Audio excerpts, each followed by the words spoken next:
చంద్రగిరి కోట ఎంతమందికి తెలుసో కామెంట్లో పిన్ చేయండి. తిరుపతికి జస్ట్ 15 కిలోమీటర్స్ దూరంలో అయితే ఉంటుంది. మన తిరుపతి వాళ్ళకైతే సగం ఐడియా ఉంటుంది, బయట నుంచి విజిట్ చేసే వాళ్ళకి కొంచెం తెలుసుకోవాల్సి వస్తుంది. లోపలికి వెళ్ళగానే మినీ ఘాట్ రోడ్ వస్తుంది.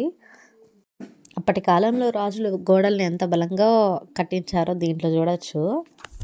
ఆర్కియాలజికల్ మీద ఇంట్రెస్ట్ ఉన్న వాళ్ళైతే ఈ చంద్రగిరి ఫోర్ట్ని ఖచ్చితంగా విజిట్ చేయండి. పూర్వకాలంలో అక్కడ ఉరిదీసేవాళ్ళంట. లోపలికి వెళ్ళడానికి టికెట్ తీసుకొని లోపలికి వెళ్ళగానే అక్కడ చాలా విగ్రహాల మీద తలలు ఉండవు. పూర్వకాలంలో యుద్ధంలో ఆ తలలన్నీ తీసేశారంట. ఇక్కడ చాలా ఓల్డ్ విగ్రహాలు అయితే ఉన్నాయి. ఇక్కడ స్పెషల్ అట్రాక్షన్ దేనికి అంటే రాజా దర్బార్లో ఉన్న వస్తువులు, అంటే పూర్వకాలంలో వాడిన కత్తులు, వాళ్ళు వేసుకున్న వస్తువులు చాలా భద్రపరిచారు.